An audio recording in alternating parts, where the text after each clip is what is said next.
Fox News Alert, as we watch video of new protests around the world today, we are getting word that Google has blocked access in some parts of the world now to this controversial video. And we are hearing that it nonetheless rejected a request by the White House to reconsider its decision to keep it online at all on YouTube.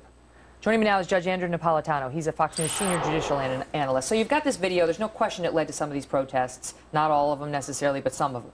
And the White House calls up Google, which owns YouTube, and says, we strongly encourage you to review your decision to keep it online. Right. They say, we reviewed it and we're keeping it.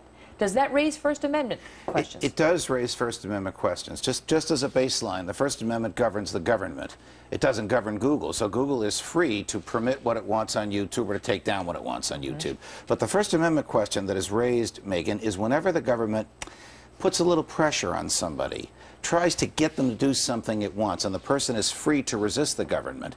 With respect to speech, the courts call that chilling, meaning that Google would think twice in the future about doing something like this because, oh, we don't want to have to deal with the government. And other people would think that way. And the government is not permitted to chill speech. It is not permitted to deter people from the free exercise of their speech because the government doesn't like the speech or doesn't like the reaction to the speech. They already said that they're censoring the video. Google is in India and Indonesia. They've also blocked it in Egypt and Libya because of laws there that make this kind of speech illegal. So those are their laws. But the laws in this country allow this kind of speech, do they not? Absolutely. This speech is absolutely protected in this country. So why would the White House, I mean, does it make sense, though, that the White House would lean on them, notwithstanding the First Amendment, because we've seen such an uproar? Well, for the White House, taking this down would be a quick and down and dirty solution to it. The reason I say down and dirty is because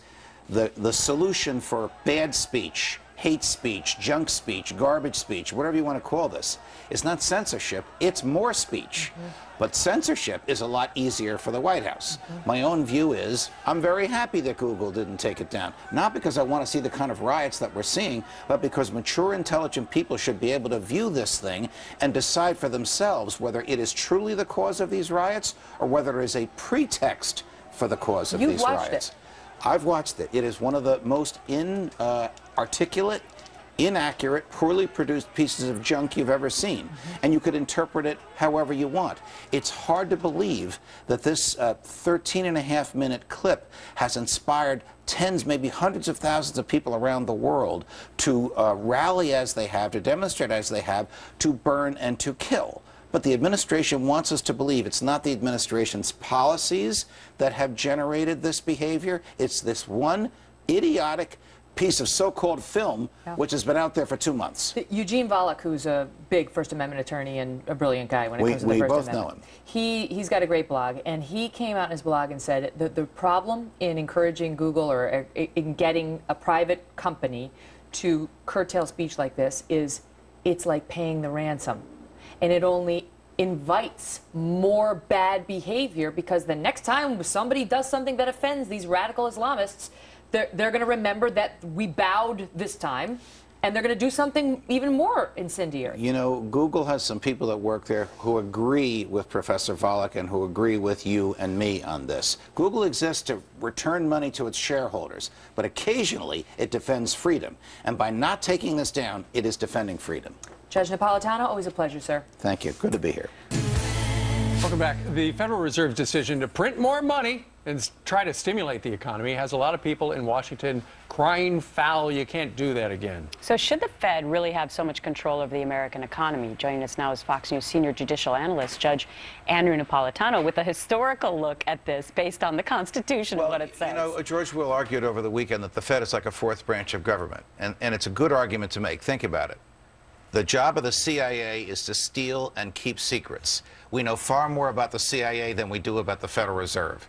Its members are appointed by the president and confirmed by the Senate, yet it's a private bank that makes its own money, regulates the economy, and can print money. The federal government doesn't print money. The Federal Reserve prints money. It's not federal, it's not a reserve, it's a private bank. So what the heck are we doing with it? And why is it flooding the market with cash? Yeah, So, exactly. It's not they, the Federal Reserve, and Ben Bernanke. They're not really accountable to anybody, are they? They make the president, and they'll do this to any president, look good. Look at how the stock market went up last week when Ben Bernanke announced that soon he's going to start buying $40 billion worth of federal bonds. Every month. Every month. Forever. Translation, he's going to create out of thin air $40 billion in cash and put it in the accounts of the federal government. That is more cash chasing available for the same amount of goods and services. Answer, inflation. And what goes up first? The things we use the most.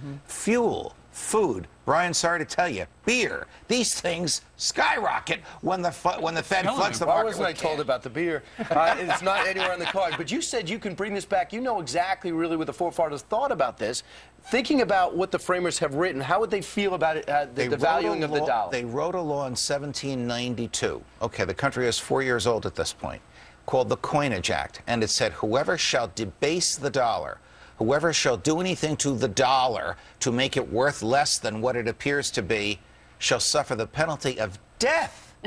Death penalty. There'd be a lot of dead people then. Yes, obviously we don't have that statute anymore, but these are the same people who said in the Constitution only the Congress can coin money, not print it, coin it. So it was kept in precious metals. So you couldn't flood the market with phony dollars, as we've been doing since 1913. And ultimately what we have done is we have devalued the dollar, because the dollar, you know, at the turn of the century, of the last century, worth a lot less than it is today. A dollar in 1776 gained 8 cents in value by 1913. A dollar in 1913 lost 92 cents in value by 2012. All because the Federal Reserve has been flooding the market with cash to make the politicians look good, to make them think they're paying off bills. They're really devaluing everything. They devalue the money in your savings account. They devalue your house. They devalue the cash in your pocket. But the stock market loved it.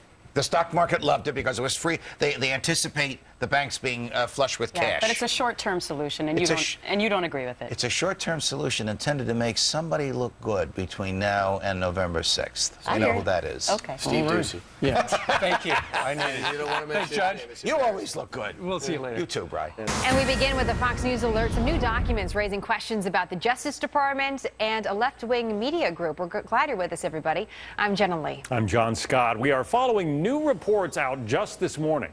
The Justice Department employees turned to the left-wing media site Media Matters to help spin some bad press that's been plaguing Attorney General Eric Holder and the rest of his department.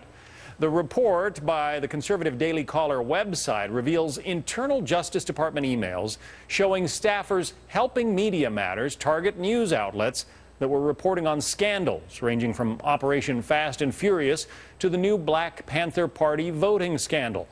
Media Matters bills itself as a media watchdog group, but spends much of its time and energy attacking Fox News. Joining me now for more on this, Judge Andrew Napolitano, a Fox News senior judicial analyst. Is there anything questionable, anything morally wrong, anything legally wrong with a government agency getting in touch with this website to try to spin the news cycle? The general answer on legally is no. However, Media Matters is a 501c3 tax-exempt organization, meaning if people contribute to it, the money that they contribute is not taxable by the IRS, and that limits what Media Matters can do. For example, it cannot advocate for legislation, and it cannot support publicly the candidacy of anyone running for office. So they are coming close to the line by attempting to put spin on issues involving the Justice Department, which may reach directly to the president. Now, why do I say it may reach directly to the president? Because you will recall that after Attorney General Holder agreed to turn over some documents to the House committee chaired by California Congressman Darrell Issa involving Fast and Furious, the president, without notice and mysteriously, and in my view without a legal basis for it, invoked executive privilege, which purported to shield from revealing all the documents that the Attorney General was negotiating whether or not he was going to turn them over. So if Media Matters and the Justice Department's collaboration was intended to help the president and make him look good, that is really towing the line. But it is also highly unusual, John, for the government to be so intimately involved with a group. I mean, these are not emails saying, What does this mean? What does that mean? These are emails with serious, direct, interactive device, questions being asked by Justice Department PR people and answers being given by the Media Matters folks. It's very unusual that the government would go to such great and enormous lengths to try and put spin on the news, particularly the news about something as controversial and, as we know, deadly as Fast and Furious. Well, a couple of things. We have reached out to the Justice Department for some comment on this. Officially, they are not commenting about it. No comment, although they are essentially saying off the record that it's not a big deal. You are one of the people that the Justice Department was apparently quite interested in, Judge. Well, I'm in good company, John, with a lot of our colleagues at Fox News, in which the Media Matters folks offer to give to the Justice Department articles that they, the Media Matters people, have written about some of us and our colleagues. I don't know if those articles were given, and I don't know what's in them, but I do know that our Fox colleagues who are listed in there, along with my name, have been out front in criticizing the government for its reticence to reveal truthfully what happened with Fast and Furious, and that's our job, and we're not afraid to do our job, and we're not going to shy away from it. Well, and that investigation goes on as well. Judge Andrew Napolitano, our senior judicial analyst. Judge, thank you. Pleasure, John. Fox News alert: the most controversial section of Arizona's immigration law will now immediately take effect. A judge has ruled this week that police can start enforcing the, quote, "show me your papers" provision, allowing them to check people's immigration status. Judge Andrew Napolitano is a Fox News senior judicial analyst, and he joins me now. Judge, I get the feeling that you think that this doesn't have a lot of meaning. It has very little meaning, Martha, and it's an unfortunate example of overwhelming popular will and great numerical legislative support for legislation, which, when tampered with by the courts, becomes meaningless. For example, the so-called, we keep saying so-called, and everyone will understand why in a few seconds, the so-called "show me your papers" statute does not actually require immigrants to carry papers, because the portion of the Arizona statute that required them to carry papers was invalidated by the Supreme Court. So if, for example, the police in Arizona stop someone for speeding or for bank robbery or anything in between, and they have reason to believe that the person might be here illegally, they can ask them. But they can't demand that the person physically present papers, because that portion of the statute was invalidated. If they conclude, say via a computer check, that the person is here illegally, they can't arrest them, because being here illegally, which was a crime under Arizona law, that portion of that statute was invalidated by the courts. So now the police are left with just the ability to interrogate people, not to incarcerate, not even to investigate, but just interrogate them on the spot once they stop them for a violation of a state law, not a violation of federal immigration law. But it has to, you know, even in keeping, I believe, with the original Arizona law, be in the process of carrying out some sort of, you know, law enforcement action. Yes. I mean, you can't just walk up to someone. You never, according to this law, could walk up to someone on the street and say, "Hey, let me see your papers." Well, right? That's precisely correct. And the people who are challenging this law in Arizona, Martha, and the way the Supreme Court opinion is written, this is a continuous challenge. They lost their challenge yesterday. They can file a new challenge tomorrow. The people who are challenging it fear that the police will walk up to people and say, "Hey, show me your papers." So if they find instances of that, and if a court believes that testimony, then the court could invalidate even this part of the statute. But remember this: being here illegally is not a federal crime and no longer an Arizona crime. So if a person is here illegally, they don't get arrested by the feds or by the state. They are, quote, deportable, but they remain free until their deportation case is heard and concluded by a federal judge. All right, so they can inquire about your status, and if they have reason to go further, they can do a computer check, but then the means that they can go to are limited. Judge, thank you very much. Good to see you. Well, the suspect in the shooting rampage at the Colorado movie theater today smiled and seemed to pay attention in court. A shift from the dazed and wide-eyed suspect we've seen in the past. There are no cameras allowed inside today, but here's how James Holmes looked back in July Orange hair gives him away. Replaced with short brown hair and a short beard, I'm told. Here you go. That's the sketch. The sketches give us an idea of what he looks like anyway. And today in court, prosecutors gave up their fight to get access to a notebook, which they say the suspect mailed to his one-time psychiatrist before the attack. Prosecutors say they believe it details the bloody shooting spree. But defense attorneys argue the notes are protected by doctor-patient privilege. And prosecutors say they didn't want to hold up the trial, fighting for its release. Plus, they say it'll be released anyway if the suspect uses an insanity defense. Defense attorneys have already said that Holmes is mentally ill. He's accused of killing 12 people and wounding 58 others during a midnight movie screening back in July. Let's bring in the judge. Our Fox News senior judicial analyst, Judge Andrew Napolitano, is with us. Good to see you, Judge. Thanks. Shep, good to be here. I wanted to know about this thing. I guess we'll know what's in that thing eventually, because we're going to learn a lot from it. Okay, we will only know what's in that notebook if he pleads insanity. Yeah, because if he pleads insanity in Colorado, he does not have to prove he's insane. The state has to prove that he is sane. And in proving that, the state would be entitled to the same materials that his lawyers and his doctors had, one of which would be this notebook. The reason the state wanted the notebook ahead of time is to preempt him from pleading insanity, because the state has reason to believe from other sources that the notebook shows a plan to commit this. And then they would argue to a jury, anybody that could plan something this detailed and this horrific is not insane, they knew what they were doing. If I'm a family member and I might want to know, what was this guy, why? Well, no, in fact, I think I probably would want to. I think everybody probably wants to know why, and we may tomorrow to be sentenced to jail for the rest of his life, well, that'd be nice. Like in the case of the guy who almost killed the Arizona Congresswoman Giffords and did kill a federal judge and others. On the other hand, if there is a trial, Shep, as you know, the evidence of his guilt is utterly overwhelming. The only conceivable defense is insanity, in which case the notebook comes into play, and the government will get it without even asking for it. Arguments have been made that we might be able to learn something as a society, that law enforcement communities might be able to, that psychiatric communities might be able to, but there is an argument to be made that you don't learn nothing from crazy. Well, I mean, this is a very difficult case.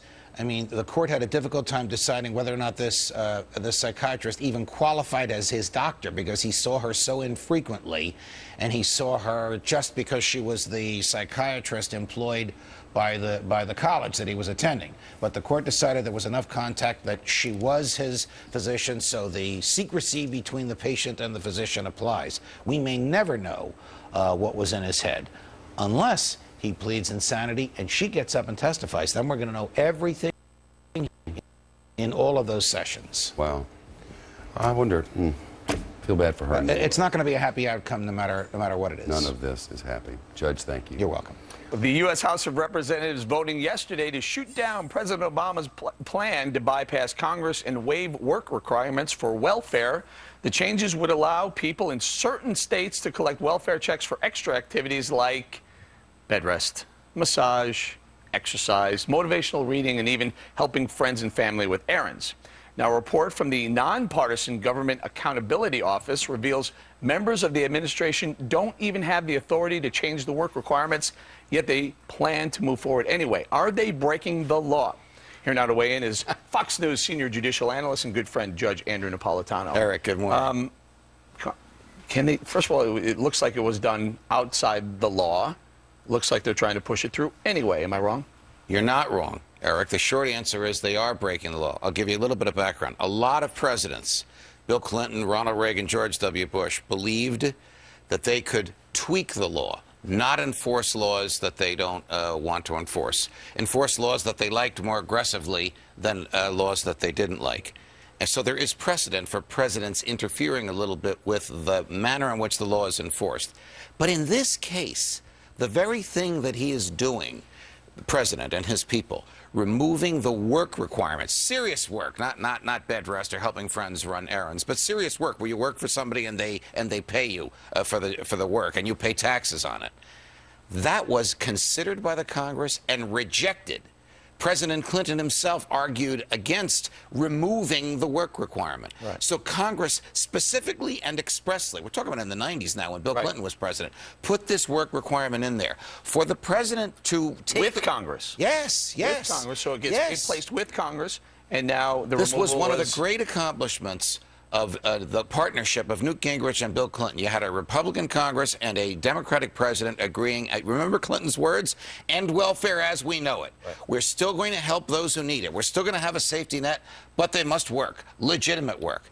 Now, 20 years later, comes President Obama, and he decides to break the law, to act as if this clause specifically put in there, you must work, is not there. Okay. It's wrong, it's illegal, it's unconstitutional, but he'll get away with it.